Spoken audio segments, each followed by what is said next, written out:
Assalamualaikum warahmatullahi taala wabarakatuh. Selamat sejahtera. Saya punya mikrofon tadi. Selamat sejahtera, selamat malam. Salam reformasi, salam perjuangan saya ucapkan. Terima kasih. Apa khabar semua? Alhamdulillah sihat hendaknya. Saya tak boleh lagi settlekan saya punya Streamlabs ni. Jadi saya kena record saya punya live. So still hoping saya, I don't know why, saya bukan masalah laptop dah okey. Semua masalahnya adalah Streamlabs saya problem. Mungkin selepas ni saya kena tukar kot kepada benda lain kan, kepada stream application yang lain untuk saya nak multi stream. Okey, tak apalah.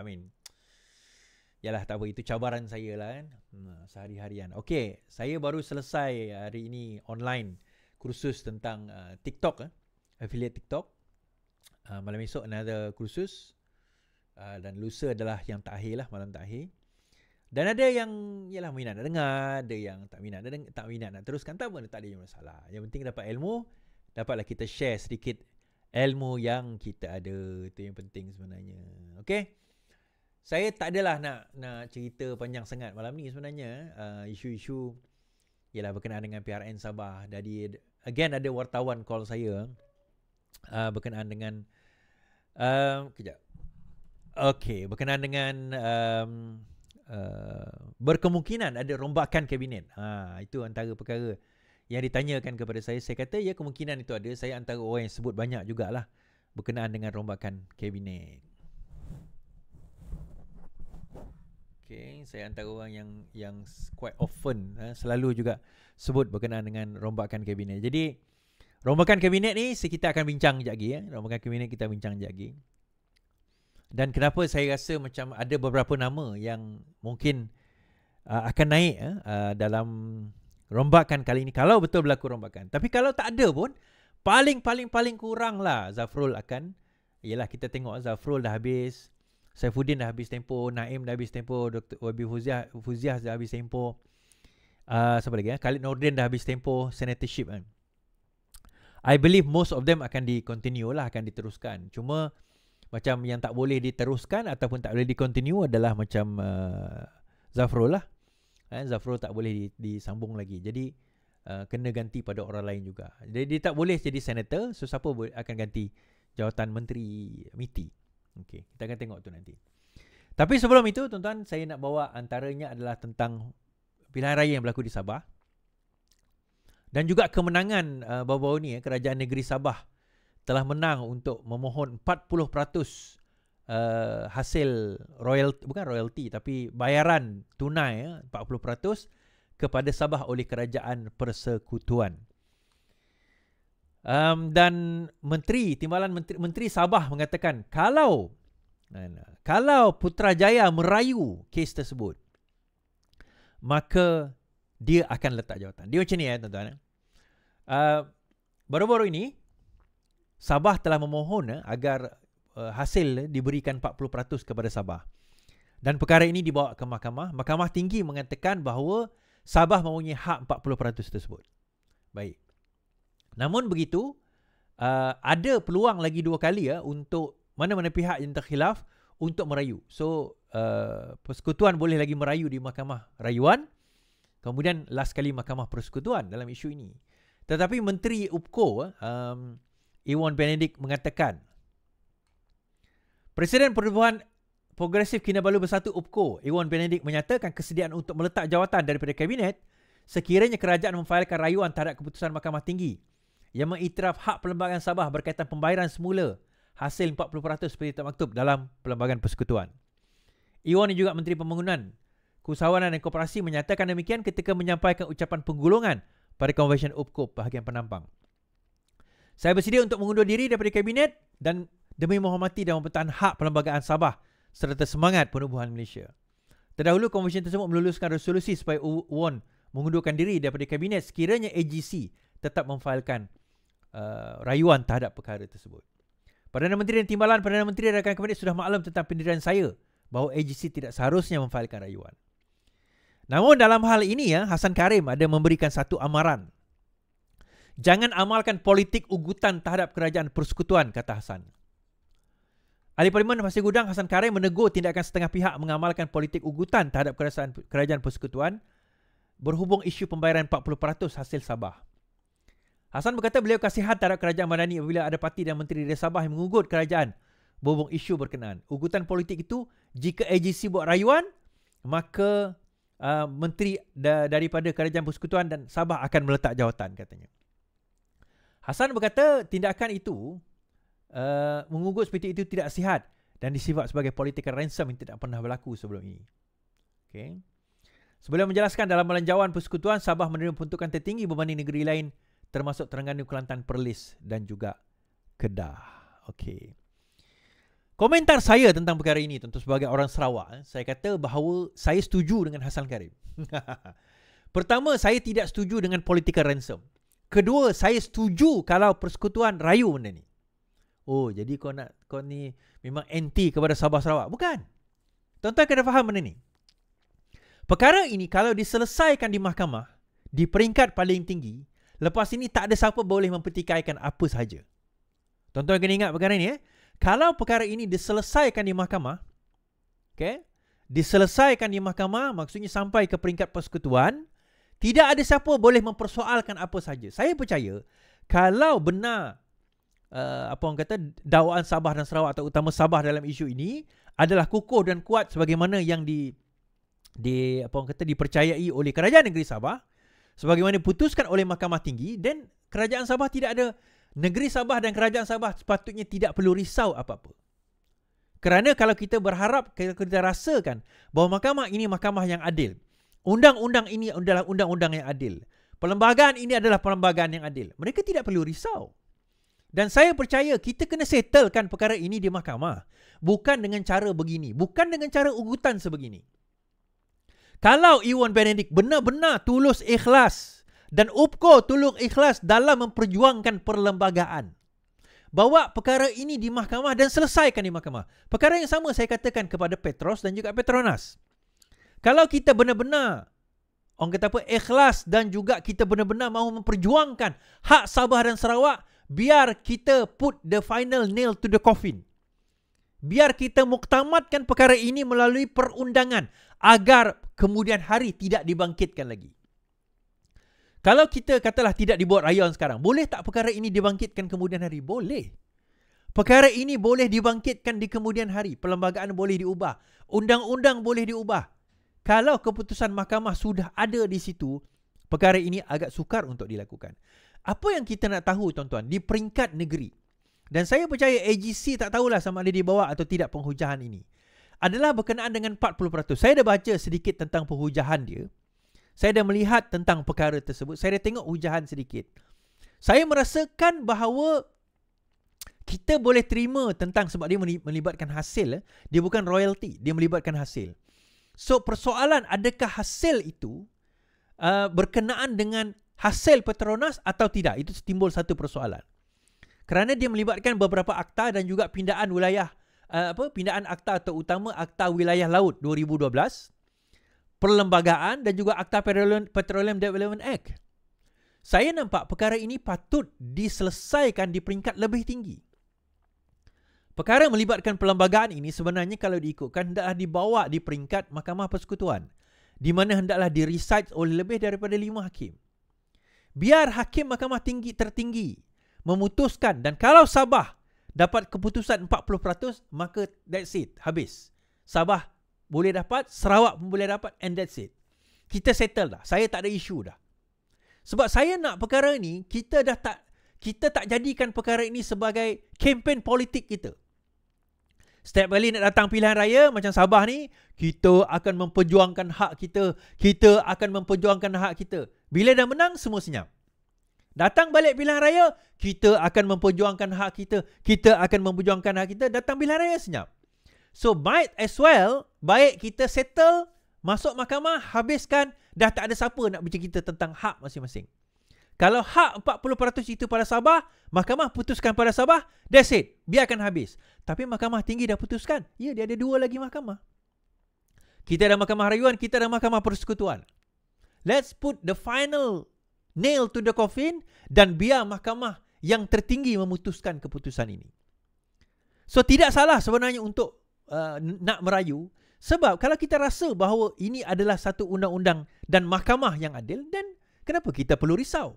Kenapa Sabah perlu risau? Melainkan kalau Sabah rasa bahawa kalau rayuan itu tak boleh menang. Rayuan itu tidak boleh menang. Tetapi itu sudah dipersetujui sewaktu penubuhan kerajaan dan persekutuan dahulu East. Ya, saya tidak menafikan persetujuan itu mungkin ada. Tetapi dalam masa sama, kita kena ingat juga bahawa along 60 years, sepanjang 60 tahun ini, ada pindaan-pindaan dibuat. Adakah dan dipersetujui oleh ADON dan juga ahli parlimen daripada Sabah. So kita nak melihat dalam tempoh 60 tahun ini, adakah persetujuan atau pindaan-pindaan tersebut sebenarnya disebabkan oleh kehilangan hak tersebut disebabkan oleh persekutuan ataupun sebenarnya disebabkan oleh pemimpin-pemimpin Sabah itu sendiri. Di sini nanti sepatutnya kita jadikan pengajaran dan pelajaran. Dan kalau mahkamah memutuskan ada hak, tak ada masalah. I don't have any qualm dan any problem. Tapi saya teringat satu perkara, tuan-tuan. Tuan-tuan kena ingat, sebelum 1903, tuan-tuan tahu tak, sumber minyak kita daripada apa? Masa itu kita tak pakai kereta kan, so kita tak ada minyak. Kenderaan yang dipakai di Europe masa itu adalah kuda. So dia pakai kuda. Alright, dia pakai kuda, so dia tak ada minyak.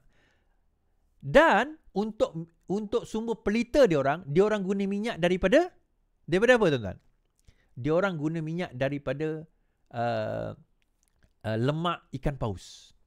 Tetapi bila 1903 Thomas Edison dah cipta electricity, before that electricity dicipta dan sebagainya. Bila kita dah ada electricity, dah tak ada orang lagi. Terus immediately industri memburu ikan paus untuk lemak dia terhapus. Kemudian pada masa itu, dalam masa sama, kenderaan yang digunakan adalah kuda. Kita banyak menggunakan kuda. Sehingga kan kalau kita tengok pada waktu itu dekat London, dekat England, kuda ni adalah the main mean of transportation. Memang sampai najis kuda tu dekat jalan raya. Kalau perasan tak rumah US dan UK, US lah especially, rumah dia orang tinggi-tinggi. Tahu tak kenapa? Kalau kita tengok Sesame Street tu kan, perasan tak? Dia punya tangga tu tinggi. Kenapa tangga tu tinggi, tuan-tuan? Sebab najis kuda kat bawah. Tetapi sebaik saja Ford mengeluarkan kereta, immediately, instantly, industri kuda collapse. Maksudnya kuda tak digunakan untuk transportation lagi dah. Point saya apa, tuan-tuan? Point saya adalah kalau sekiranya selepas ini, maksudnya anytime selepas ini, industri minyak boleh collapse anytime. So kalau nak kata minyak itu habis, tak semesti minyak habis. Ikan paus masih hidup, ada banyak je. Kuda masih banyak lagi. Tetapi industri itu dah tak ada kerana ada teknologi lain yang take over. Sekarang kita dah ada hybrid, kita ada so-called hydrogen, kita ada solar, kita ada pelbagai alternatif kepada minyak sekarang ini. So, tak mustahil dalam tempoh yang terdekat ini, mungkin kalau tak esok lusa, mungkin mustahil esok lusa kan. Tapi dalam tempoh yang terdekat, we're talking about maybe 10 years, 20 years katakan, industri minyak mungkin dah tak relevan. So point saya adalah, kalau industri minyak tak relevan, apa lagi yang Sabah dan Sarawak nak rely on? Saya sebut hari itu, 1/2 daripada pendapatan Sarawak datang daripada minyak. Datang daripada royalty, datang daripada pemberian dan sebagainya, datang kerana kita ada minyak. Sabah Sarawak menerima hasil paling banyak kerana ada minyak. Selepas ini kalau tidak ada minyak, kita ada apa? Kita tinggal apa, tuan-tuan? Sekarang ini Sarawak dah mula explore REE. Sarawak sudah mula explore REE dan mineral lain. Tetapi kalau selama-lamanya kita menjual mineral, kita ada REE, kita ada petroleum dan sebagainya, tapi kita masih rely on selling produk yang asas. Kita tak move away. Kita ada duit yang bilion-bilion setiap tahun. Tapi rakyat kita semakin miskin. Kita tak move away kepada industri atau negeri yang mencipta. Sebab apa, tuan-tuan? Bila kita dah jadi terlalu banyak duit, kita dah malas. Kita tak fikir negeri yang mencipta. Jadi Sabah dan Sarawak, that's why kita negeri yang mempunyai ramai penduduk paling miskin. Kerana yang kaya tu, yang minyak ni tuan-tuan, yang kaya negeri. Yang kaya beberapa company. Rakyat tak kaya. Tapi kalau duit itu ada, nanti kita bolehlah bagi pada rakyat dalam bentuk infrastruktur. Ni duit dah ada. Kenapa tak dapat? Sebab kita tahu relying alone on duit itu sahaja tidak cukup sebenarnya. Sebab itu kerajaan negeri perlulah sebuah kerajaan yang ada kebolehan untuk diversify pendapatan dia. Okay, Sarawak dah mula melihat jelapang padi untuk Sarawak. Okeylah. Sabah kena lihat perkara yang sama. Kita kena mula champion di dalam negeri kita masing-masing industri makanan. Brunei sebenarnya moving towards that dah. Ni sejak tahun, saya ingat saya pergi Brunei tahun bila? Tahun, I think mungkin late 90s kot. Late 90s ke early 2000 macam tu.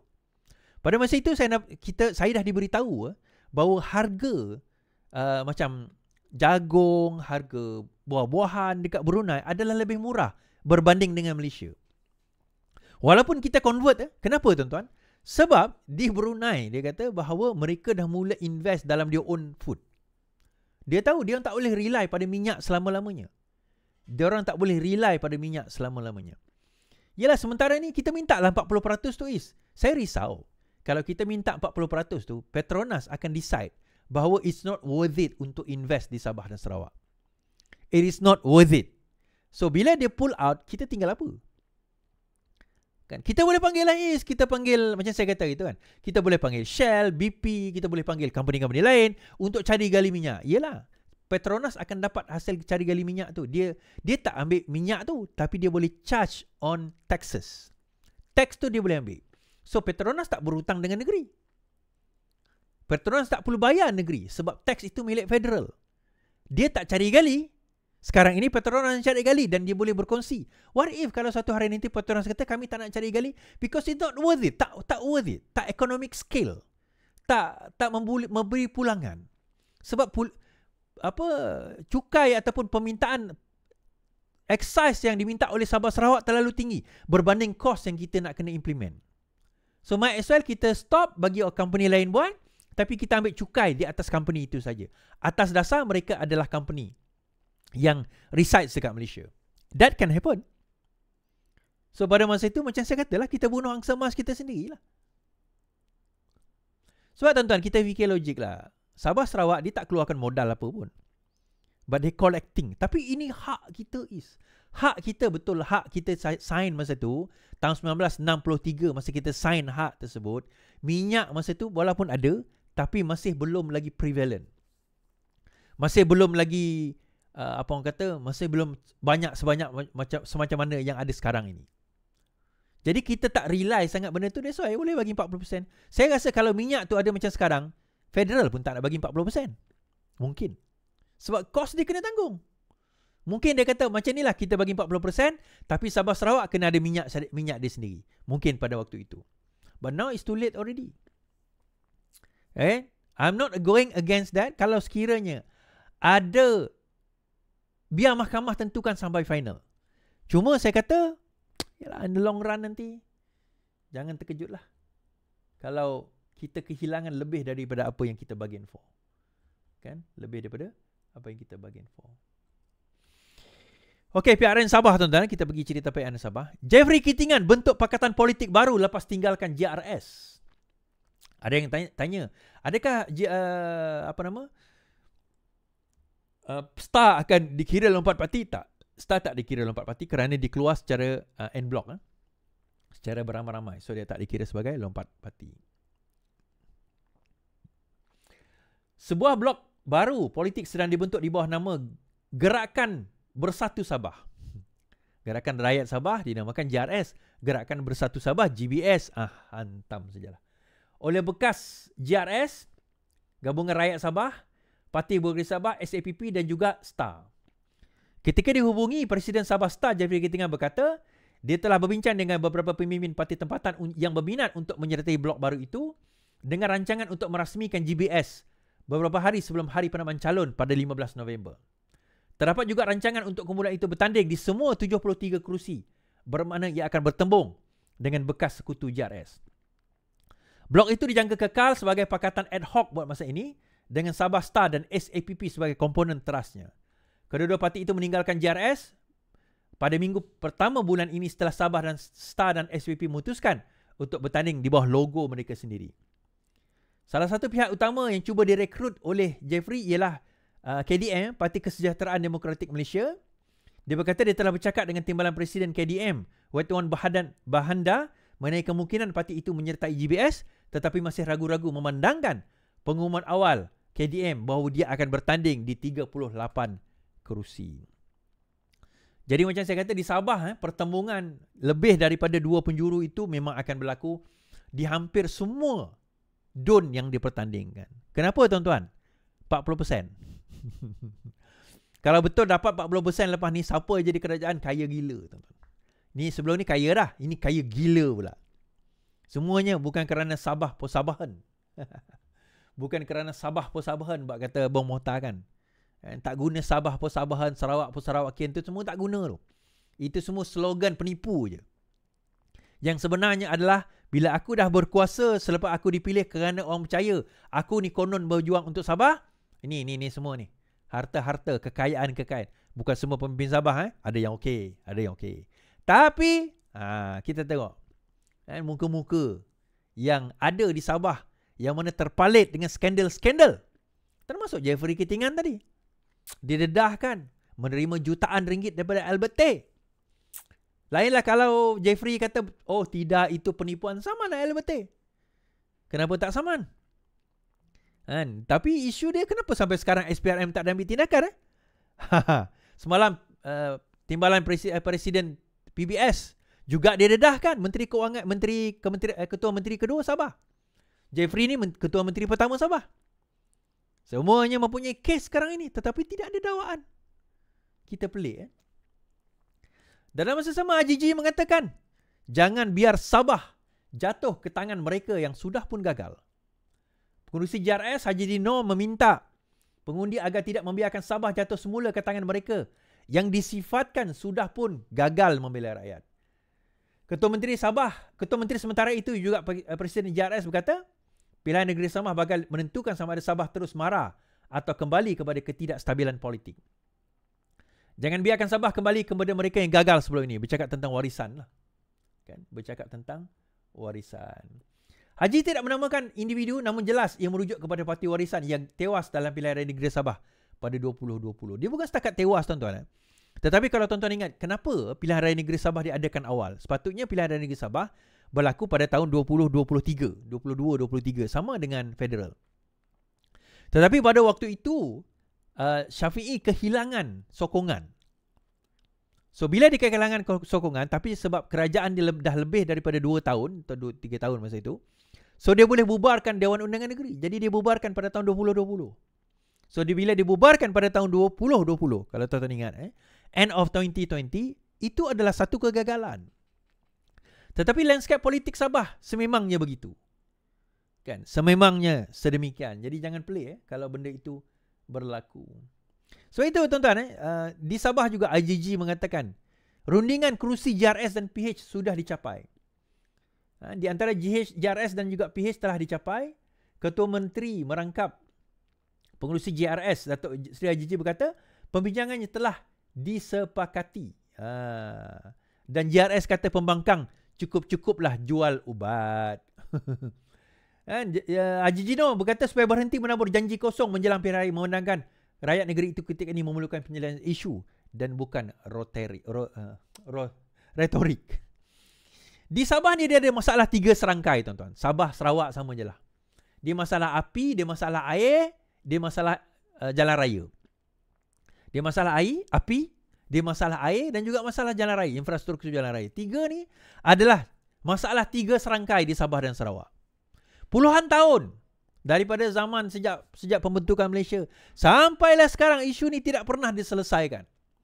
Tidak dapat dan tidak pernah diselesaikan. Tuan-tuan tahu kita kata Sabah dan Sarawak ni ada Pan Borneo. Satu perkara yang akan ada yang jadi masalah, dan bila Sabah Sarawak nanti dapat 40%, dapat 20%, dapat 5% dia orang minta nanti. Tuan-tuan tahu apa masalah dia? Masalah dia adalah untuk menyelenggarakan Pan Borneo itu. Nak buat Pen Borneo tu satu hal, lebih daripada 1,000 kilometer. Lebih 1,000 kilometer nak buat tu satu hal. Okay, dah siap nak buat dah. Sarawak dah sampai siap, dah siap dah kot. Sabah tak masih lagi dalam proses.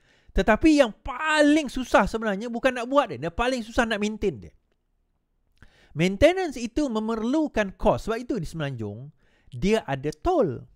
Sebab itu dekat Semenanjung sana, dia ada tol. Tol itu digunakan untuk maintenance.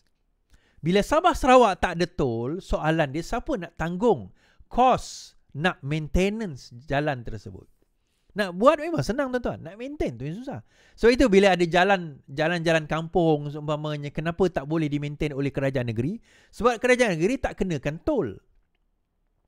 Bila tak ada tol, macam mana nak membaiki jalan tersebut? Dan juga, yelah, orang yang menggunakan jalan tu mungkin tak ramai kan. Jadi nak baiki tu agak payah. Jadi nak membaiki tu agak payah. Jadi bagi saya, janji ni, kalau kita cerita janji di Sabah Sarawak, Sabah Sarawak, janji itu dia akan buat setiap pilihan raya. Even Haji G pun saya tak nampak berjaya dalam melaksanakan kerja dia sebagai Ketua Menteri Sabah. Saya tak nampak. Tuan-tuan, kita kena keep on pressing. Walaupun mungkin Haji G menang lepas ini, kita keep on pressing lah. Mana janji kamu? Katalah Syafiq Abdul menang, keep on pressing lah. Mana janji kamu? Kalau ada janji tersebut boleh ditunaikan, tunaikan. Kenapa? Apa yang ditunggu lagi? Kalau kata dana tidak cukup, Sabah antara penerima dana federal paling tinggi di Malaysia. Dia sebenarnya bukan isu itu, isunya adalah korupsi. Itu isu paling besar di negeri Sabah dan juga Sarawak. Cuma sebab Sarawak ni tak ada orang yang menentang. Tak ada pembangkang yang efisien. 82 don, sekarang nak naik 99. 2 je pembangkang, tuan-tuan. Lagilah sedih. Di Sabah, kerajaan ke, pembangkang ke, sama je. So akhirnya mereka konon jadi pembangkang, tapi kerjasama juga. Sebab itu rakyat Sabah, pilihlah dengan betul. Pilih mereka yang ada political will. Walaupun dia bukan parti JRS, bukan parti warisan, bukan parti PKA, PH pun. Tetapi calon ini kalau dia cakap, dia memang lantang bercakap. Yang tu kita pilih.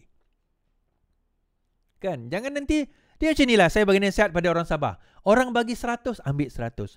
Orang bagi 200, ambil 200. Orang bagi 50, ambil 50. Orang bagi beras, ambil beras. Tapi undi, pastikan orang yang kita tahu boleh buat kerja.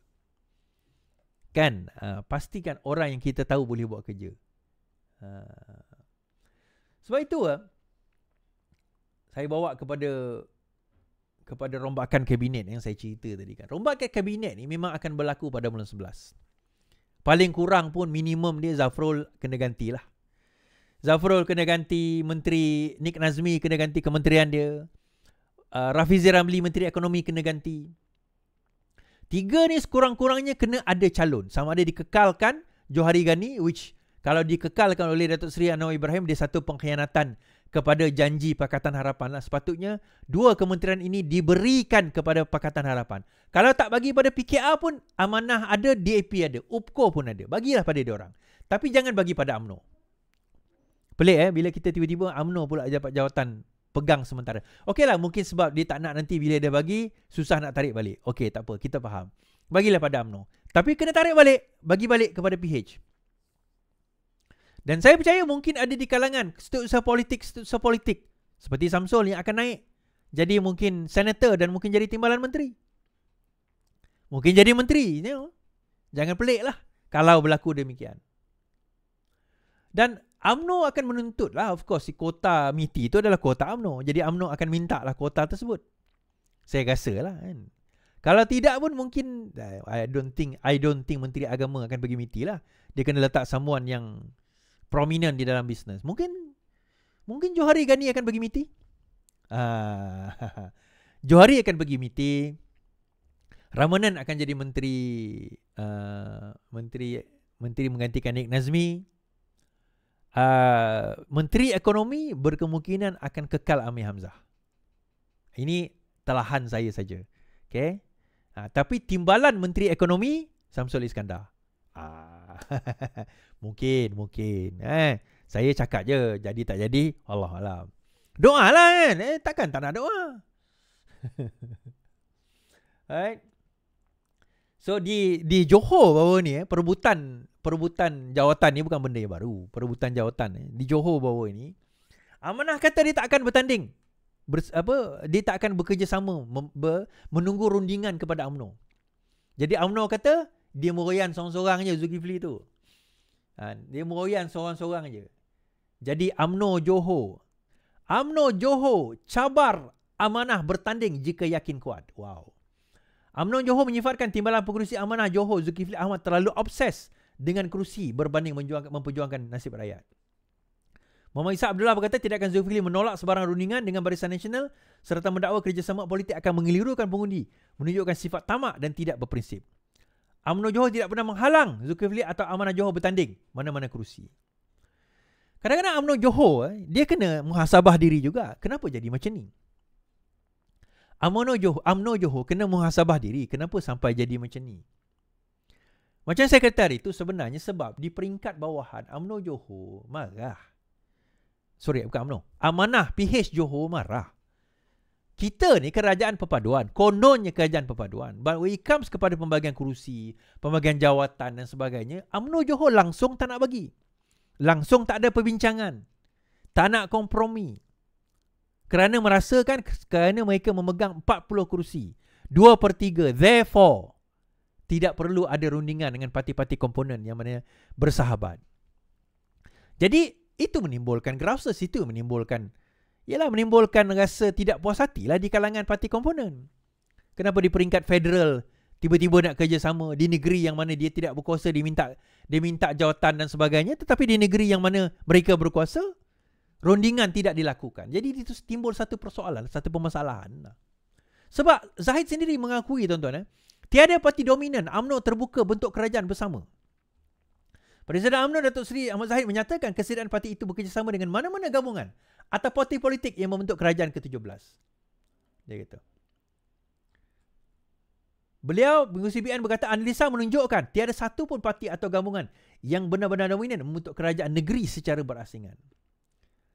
Realiti dalam analisa dia lakukan, itu satu-satunya parti politik dan gabungan yang dominan. InsyaAllah, UMNO sanggup bekerjasama dengan mana-mana gabungan dan parti untuk membentuk kerajaan. Kita berkongsi kuasa. Dan insyaAllah di bawah BN, satu perkara pertama kita akan laksanakan semua aku janji tercatat dalam manifesto yang kita akan laksanakan. Tuan-tuan kena baca, read between the lines. Dia kata, tiada parti dominan, UMNO terbuka kerjasama dengan sesiapa sahaja. Sesiapa sahaja. So PAS, ya. Bersatu, ya. PKR, okey. So erti kata tidak ada kesetiaan. As long as UMNO boleh membentuk kekuasaan dan kerajaan dengan sesiapa saja dia boleh. Dan kajian dia betul. Saya kata kajian UMNO betul, kajian daripada Zahid itu betul, bahawa tidak ada satu parti yang dominan. Tidak ada satu parti yang dominan hasil daripada kajian daripada UMNO dan juga kajian daripada beberapa komponen-komponen pengkaji lain yang ada di dalam negara kita, bahawa tidak akan ada satu parti yang dominan untuk menang di dalam pilihan raya yang akan datang. So sama ada Pakatan Harapan, Barisan Nasional, sama ada Perikatan Nasional, masing-masing akan ada jumlah kerusi masing-masing dan masing-masing tidak akan dapat melepasi jumlah 112 kerusi untuk membentuk kerajaan secara individu. Sebab itulah hari itu, again saya nak bawa juga cerita Rafizi ni. Tuan-tuan nak kata apa, katalah. Hari itu Rafizi dah kata, sebelum 3 tahun pertama kita bentuk kerajaan. Kita buat yang terbaik sebagai kerajaan. Kita laksanakan reform, kita buat benda yang sepatutnya, kita laksanakan perkara yang sebetulnya. Supaya 2 tahun terakhir bermula daripada sekarang ini, sebelum Sabah hari itu. Sehinggalah pilihan raya akan datang, kita ada benda nak jual. Dalam kempen kita boleh cerita, kita janji ini kita dah buat. Kita janji ini kita dah buat. Kita janji ini kita dah buat. Sekarang ini janji reformasi kita nak buat, banyak benda kita tak buat lagi. Kita delay, kita tunggu. Kita letakkan orang yang tidak sepatutnya dekat situ. Orang yang boleh dipijak-pijak, menteri-menteri yang boleh dipijak-pijak kepalanya oleh pengampu-pengampu di dalam kementerian-kementerian. Saya bukan kata semua ahli kerajaan, pegawai kerajaan itu sebagai kaki ampu dan juga kaki pijak. Tetapi ada beberapa mereka yang kaki ampu dan kaki pijak, yang ini dok rapat dengan menteri, dok hasut menteri, supaya jangan buat reform. Setuju tak setuju? Pegawai kerajaan pun setuju dengan saya. Sebab yang cerita kat saya ni bukan orang biasa tuan-tuan. Pegawai kerajaan yang cerita kat saya. Reform tak berlaku is sebab yang dulu dia masa BN naik, dialah duk rapat kata saya ni orang BN, saya orang UMNO. Dia duk lobby. PN naik, dia duk kata saya lah orang Bersatu, saya lah orang PAS, dia duk lobby. PH naik, dia kata saya lah orang PH, saya lah orang PKR, dia duk lobby. So akhirnya agenda yang nak dibawa oleh menteri itu tak tersampai. Kerana apa? Kerana menteri itu mudah dimakan ampu, menteri itu mudah di apa orang kata, mudah diawang-awangan, mudah dijilat. Kan? Dan dia sendiri tak ada idea. Bila dia tak ada idea, apa saja orang tu kata, yalah, setujulah. Antaranya menteri pendidikan lah. Dia sendiri tak ada idea, tuan-tuan. So bila plan tu dibawa oleh pegawai kerajaan, kita ada blueprint pendidikan. Yalah, kita pun tahu blueprint tu mana ada lama. Memang tiba masanya kena buat blueprint pendidikan. Dia ada tempoh 5 tahun ke something like 5 ke 10 tahun macam tu. Benda tu memang ada. Tapi apa reform, apa benda baru yang kamu buat di dalam blueprint itu? Atau kamu hanya just business as usual, follow je. Kalau business as usual, follow saja, then what's the point? So itu Rafizi kata, kalau aku tegur, tengoklah teguran tersebut. Masalah kita, bila Rafizi tegur, kita duk kutuk Rafizi. Bila Iswardi tegur, kita duk kutuk Iswardi macam ni, Iswardi tak sayangkan parti, Iswardi cuba nak melawan parti. Itu bangang nama dia. Tengok apa yang kami tegur, teliti. Jawab, betul ke tak betul apa yang kami cakap tu? Apa yang kami cakap ni betul tak betul? Sekarang ini kita kata nak bayar subsidi tu 40 sen je per ringgit. Bayar hutang interest 60 sen, dekat 60 sen per ringgit. Setuju tak setuju? Hutang kita makin membengkak. So apa reform kita ke atas hutang? Apa yang kita telah lakukan ke atas hutang? Tahun depan dijangka ekonomi akan melemah. Tahun depan dijangka harga ringgit juga. Mungkin orang kata ringgit boleh jadi 3 ringgit 80 sen. Mungkin. Tapi what if kalau ringgit menurun? Dolar mengukuh. What if? Kalau dolar mengukuh berbanding ringgit, interest rate akan makin naik lagi. Kita terpaksa bayar hutang lebih tinggi lagi. 50 bilion kita hanya untuk bayar bunga saja. Pokok tak bergerak, tuan-tuan. Bunga saja 50 bilion. Macam mana? Itulah. Itu situasi dan keadaan yang negara kita hadapi. So bila kita tegur tu, terimalah. Terimalah dengan baik. Janganlah marah. Kan? Okeylah tuan-tuan. Itu sajalah daripada saya. Terima kasihlah kerana terus bersama dengan saya insyaAllah. So apa-apa hal nanti kita harap tuan-tuan share, like dan subscribe. Dan terima kasih kerana bersama dengan saya. Kita teruskanlah reform kita. Kita teruskanlah perjuangan kita. Dan jangan kita berhenti daripada daripada buat benda yang betul insyaAllah. Sekian daripada saya. Selamat malam. Selamat mesti dan yang penting lawan, tetap lawan.